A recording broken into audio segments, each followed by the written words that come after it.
Yargı siyasete bağlı hareket ettiği için çıktık geldik buraya. Biz orayı güvenli bulmadık. Oradan Almanya'ya geçtik. Silahlı kuvvetlerde uzun yıllar çalıştım. Emekli olana kadar. Hava Kuvvetleri Karargahı'nda hukukçu olarak çalıştım. Şimdi tecrübeme de dayanarak sosyal betroy olarak çalışıyorum. Sosyal danışman. Bir ihtilalin böyle olmayacağını biliyorum. Bu tiyatronun başında Hulusi Akar var. O ağrının duasına sığınıyorum diyor. Hipnozla ve işkenceyle ifadelerini almıştı onlar. 4000 yıllık Türk Silahlı Kuvvetleri'ne geleneğinde en şerefsiz kişidir. Ergenekon davasının dosyalarını didik didik okudum ben. 3 tane çakal gelmiş, oturmuş ama o ülkenin her taşı bizim, her ağacı, her yaprağı bizim. Almanya Friedberg'den herkese merhaba. Bu hafta tutunanlarda emekli asker, avukat, şimdilerde de Almanya'da sosyal danışman olarak görev yapan Mustafa Dokumacı Bey ile beraberiz. Mustafa abi merhaba. Merhaba Ahmet Bey, hoş geldiniz. Hoş bulduk. Nasılsınız, iyisiniz? Şükürler olsun, binlerce şükür. Bu sosyal danışmanlık nedir? Burada yan şehirde mülteci kampında mültecilere sosyal rehberlik yapıyorum. Devlete bağlı bir şirketin memuru olarak çalışıyorum. Devlete çalışıyor onlar da. Biz bu süreçleri geçtiğimiz için empati yapma kolaylığı var. Dolayısıyla onlar da rahatlıyorlar. Beni kendilerinden görüyorlar. İşimi seviyorum. Güzel bir iş. İşinizi daha konuşacağız. Buradaki o tutunma sürecinizi de konuşacağız. Dolu dolu bir hayatınız da var. Dolayısıyla ben bu hayata baştan başlamak istiyorum. Yani Mustafa Dokumacı kimdir? Şöyle bir kendinizi tanıtabilir misiniz? Maraş'ta toprak damlı bir evde büyüdük. Yağmur yağdığında dam akıyordu. Bizim rahmetli birader beden eğitimi öğretmeniydi, o da İbrahim. Askerden para gönderdi. Babam da evin üzerini saç çatı yaptırdı. Saç çatı yaptırdıktan sonra yağmur yağdığında dam akmıyordu. Dolayısıyla ev saray oldu dedik. Pamuk çiftçisiydi babam. Pirinç ekerdi Adana'ya. Ve bizi okutmak için elinden geleni de yaptı.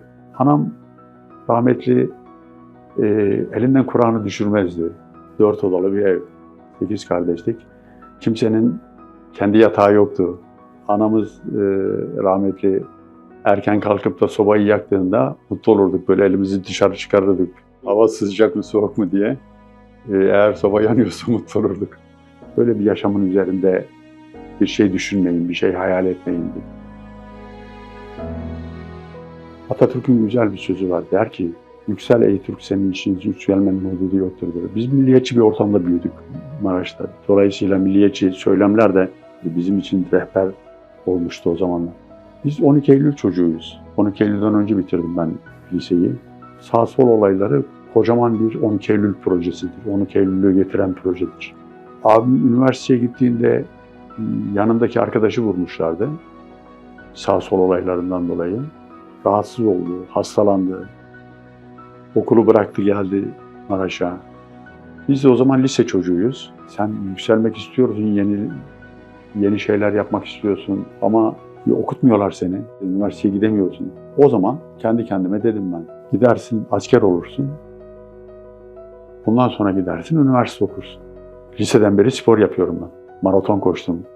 Ondan sonra bisiklet sporu yaptım yıllarca. Ondan sonra yıllarca yüzdüm. Şimdi de 25 seneden beri tenis oynuyorum. Silahlı kuvvetlere giriş motivasyonumun bir tanesi de spor yapmak. Sporun içerisinde olacaksın diyordum kendi kendime. Asker olduktan sonra üniversite 12 Eylül oldu. Gerçi gerek kalmadı ama biz askerliğe devam ettik. Okulu bitirdikten sonra Ankara Mürtet, şimdi Akıncı Üssü diyorlar ona, hava kuvvetlerinde görevliydim o zaman. Orada 10 yıl görev yaptım. O 10 yıl içerisinde Ankara Hukuk'a başladım. Ankara Hukuk'u bitirdim. Silahlı kuvvetlerde uzun yıllar çalıştım emekli olana kadar. Başlangıçta F-104 Flugzeug mekanikeri olarak çalıştım. Uçak mekanikeri olarak çalıştım. Daha sonra astsubay olarak çalıştım ben Hava Kuvvetleri'nde. F-16'nın kurucu ekibinde bulundum. F-4'te çalıştım. Malatya tayin oldum. Oradan İncirli'ye tayin oldum. İncirlik'te Amerikalılarla beraber de yer yer çalıştım. Daha sonra oradan Ankara'da Hava Kuvvetleri Karargahı'nda hukukçu olarak çalıştım. 2004'ten sonra emekli olduktan sonra Ankara Barosu'na bağlı olarak Ankara'da avukatlığa başladım. 15 Temmuz'a kadar. Silahlı kuvvetlerde yaşadığım yılları çok değerli yıllar olarak kabul ediyorum. Uçağa dokunmak harika bir şey. Uçağın gölgesinde oturmak harika bir şey. İyi ki asker olmuşum diyorum. Peygamber ocağı diyorlar ya, derler ya. Tam peygamber ocağının havasını teneffüs ediyorsunuz. Emekli oldunuz. Sonra avukatlığa başladınız. İlginç davalarınız da oldu mu? Silahlı kuvvetlerden emekli olmam hasebiyle silahlı kuvvetlerden tanıdığım, samimiyetine ve karakterine çok inandığım dostlar vardı. Bunlardan bir tanesi Fikret Emek, özel kuvvetlerden bir arkadaşımız. Eskişehir'de gözaltına alındıktan sonra ben onun davasını, Ergenekon davası değil mi? Ergenekon davası evet, Ergenekon'un sanık avukatlarından Tekirdağ, daha sonra da Silivri'ye 3 yıl davalarını takip ettim.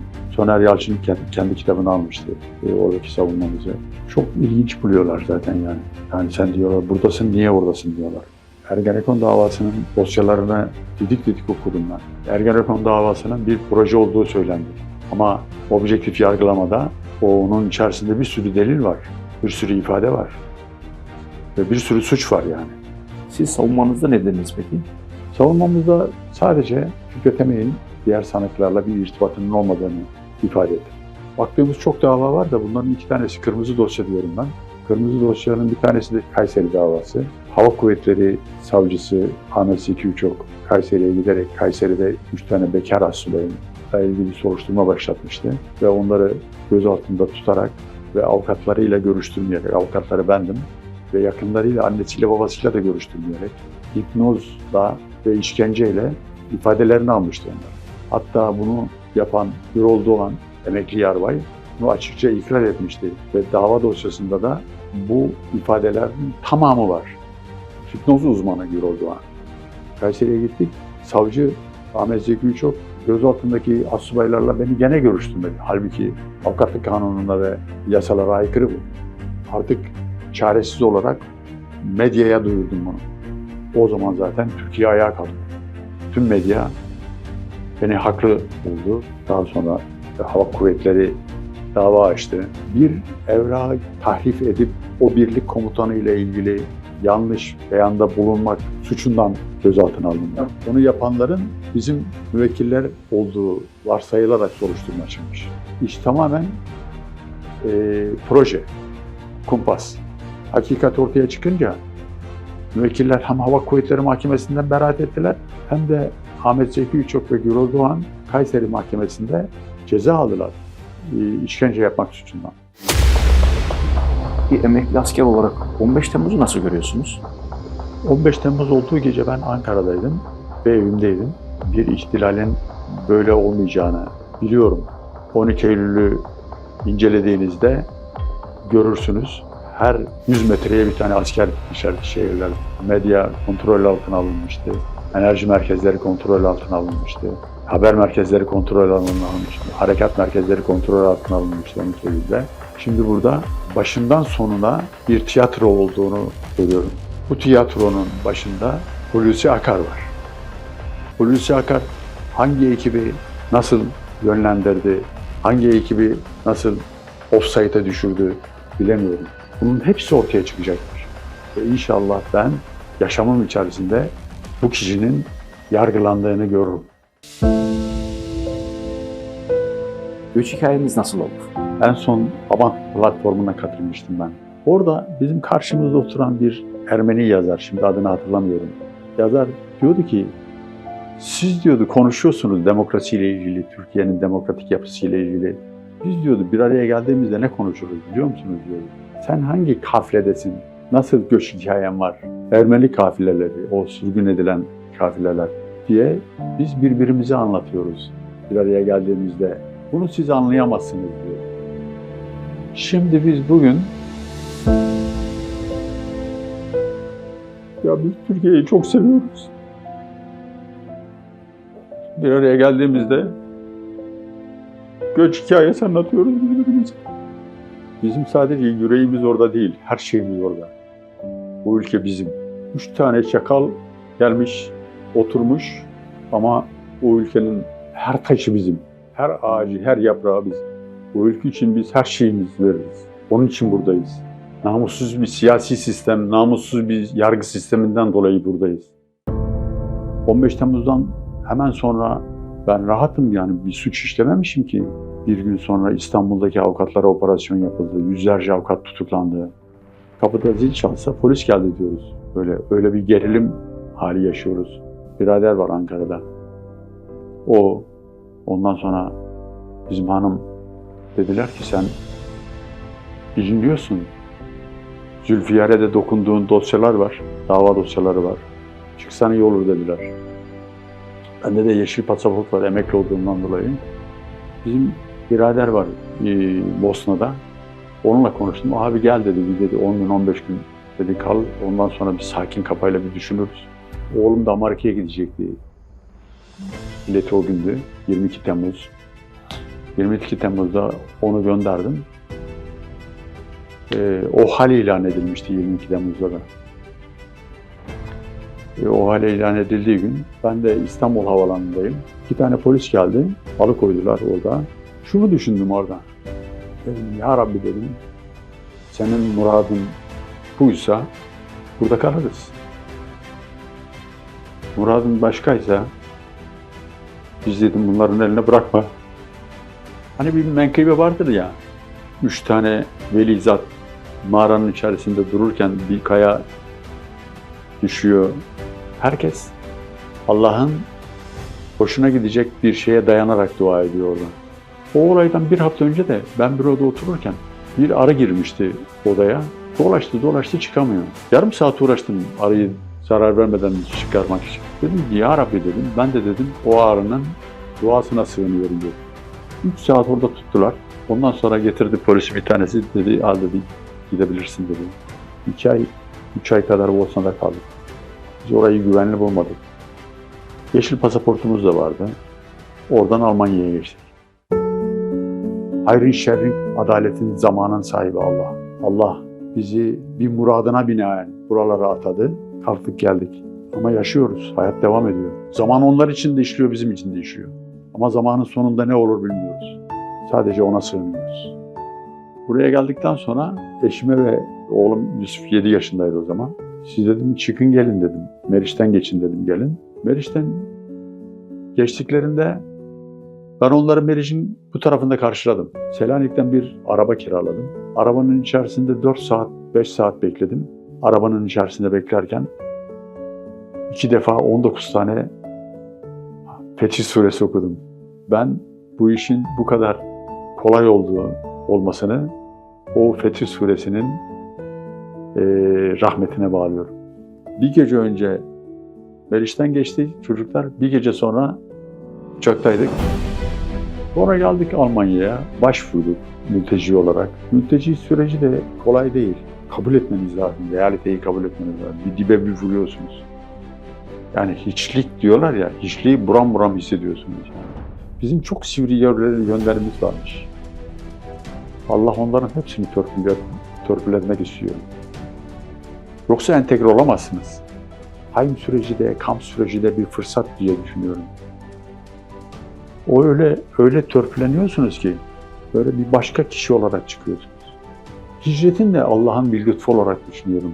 Allah'ın bize verdiği bir lütfu olarak düşünüyorum. Hicretle her şeyi yeniden tanımlıyorsunuz. Bizim buradaki görevimiz ne dedik kendi kendimize? Bir asker mantığıyla. Evet, yani görev tanımı çıkardık burada pozisyonun yanına. Bulunduğumuz pozisyonun yanına. Bulunduğumuz pozisyonu Almanya'da mülteci pozisyonu. Dedik 1, 2, 3, 4, 5, 15. Bunların ne kadarını yapabilirsin? İşte şu kadarını yap. O zaman yap dedik. Buraya geldik. Burada birkaç yıl kalınca bir tecrübe sahibi oluyorsunuz. Bir de o zaman küçük bir araba almıştık. Bizden sonra gelen arkadaşlara yardımcı olmaya çalışıyoruz. Rehberlik yapmaya çalışıyoruz. Ahmet Bey diye bir arkadaşımız var Kayseri'de. O geldi 2 tane çocuğuyla. Kamptan sonra da burada uzak bir yer var, Nida diye bir yer. Oraya transfer oldu. Dedim ki onlara, siz dedim valizlerle uğraşmayın, valizleri arabaya koyalım. Siz dedim transfer arabasına binin gidin. Ben dedim akşam getiririm bunu dedim. Adresi de bana gönderdiler. Bende de eski bir telefon var. Navigasyonu falan çok çalışmıyor yani böyle. Bir arkadaş da dedi o akşam, bende dedi bir halı var dedi. Onu da dedi arabaya koyalım, onun da belki ihtiyaçları olur, onu da götürürsün dedi. Kavşaktan sağa girdim gittim. 10 kilometre falan dağların arasında gittim. Gece saat 11'de gidiyorum ben. Köyü arıyorum. Navigasyonda çalışmıyorum. Dedim ki bu benim işim değil. Sahibimiz Allah. 10 kilometre ileride bir köye vardım. Köyde bir adam yürüyor. Adama dedim ki ben bu adresi arıyorum. Adam dedi ki falş dedi. Yanlış dedi. Dedim sen biliyor musun bunu? Biliyorum dedi. Sen dedim nereye gideceksin? Ben dedim Niğde'ye gideceğim dedi. Dedim ben seni götürürüm ama dedim sen dedim önce beni bu adrese götür dedim. O köye vardık. Gene navigasyon çalışmıyor. O sağ taraftaki sokaklara gidiyor. Ben sol taraftaki sokaklara bakıyorum. Yol bitti.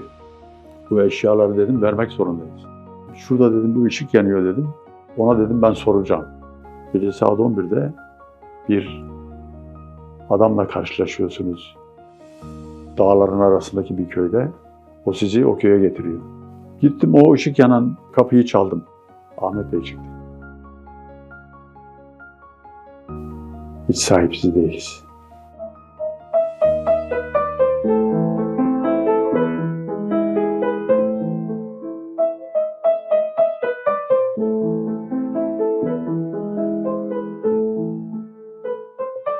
Almanya'ya geldin. Şimdi tabi burada Alman eğitimi görüyorsun. Nerede okuyorsun? Ernst Ludwig Schule'de okuyorum, Bad Nauheim şehrinde. Anadolu Lisesi ile kıyaslayabiliriz. Yani 3 farklı lise var. Öğrencilerin meslek isteklerine ve başarılarına göre 3 liseye gidebiliyorlar. Ben Ernst Ludwig Schule Gymnasium Lisesi'ne gidiyorum. Cimnazım da buradaki en önemli liseler oluyor değil mi? Evet, en önemli liselerden. Bizim burada 2 tane şeye ihtiyacımız var. Psikolojik sağlığa ve bedensel sağlığa ihtiyacımız var. Ve bunun için de bize iyi gelen şeyleri yapmamız lazım. Çalışmanın bana iyi geleceğini düşündüm. En kısa nasıl çalışıyorum dedim. Royal Rangers var. İzci kulübü. Tüm dünya genelinde aktif olan bir protestan kilisesinin izci kulübü. 2 seneden beri ona gidiyorum. Kamplarına katıldım. Bayağı bir tecrübe edindim yani izcilik hakkında. 6 yaşından beri tenis de oynuyorum. Yakın şehirde bir tenis kulübümüz var. Ona da babamla beraber üyeyiz. Yarışmalara da katılıyorum. Bu sene inşallah levelimi de yükselteceğim. Baktım tır şoförlüğü var. Tır şoförlüğü ehliyetini aldıktan sonra hemen tır şoförlüğüne başladım.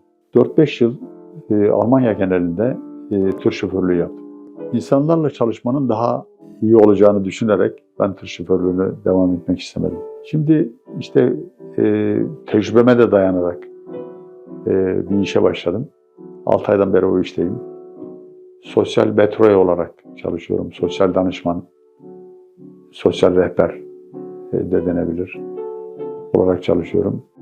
Peki ne olmak istiyorsun? Daha tam emin değilim ama muhtemelen ticaret olabilir. Yani ilginç yani. Bu kadar güzel bir sanat parmaklarından sonra olay ticaretine direkt döndü yani. Sanat da olsun, para da olsun. Herkes gibi kariyer planlarım var. Mal, mülk planım çok yok aslında. Arabadır, evdir, şudur. Ama iyi bir insan olmak istiyorum. Dünyaya iyi bir insan olabilmek istiyorum. Eğitimli, yetişmiş. Arkadaş ortamın nasıl okul? Arkadaş ortamım çok iyi, çok kaliteli insanlarla beraber okula gidiyorum. Sınıfın babası sayılabilirim yani. Yani bir başkan gibi, kro gibi değil yani. Ve sınıfta arkadaşlarım beni çok da seviyor. Sen de onları seviyorsundur. Ben de onları seviyorum. Senin gibi buraya gelmiş Türkiye'den arkadaşların da var mı?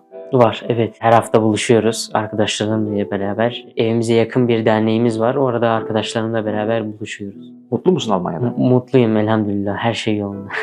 Çok güzel bir ülke. Almanya'nın en çok düzenini seviyorum. Almanya'da bir düzen var. Düzen işlemiş. O düzeni Almanlar çok iyi muhafaza ediyor. Almanya bir sosyal devlet olduğu için ve benim gibi arkadaşlarımın çok iyi olanakları, yetişme olanakları olduğu için Almanya'yı bu yüzden çok seviyorum.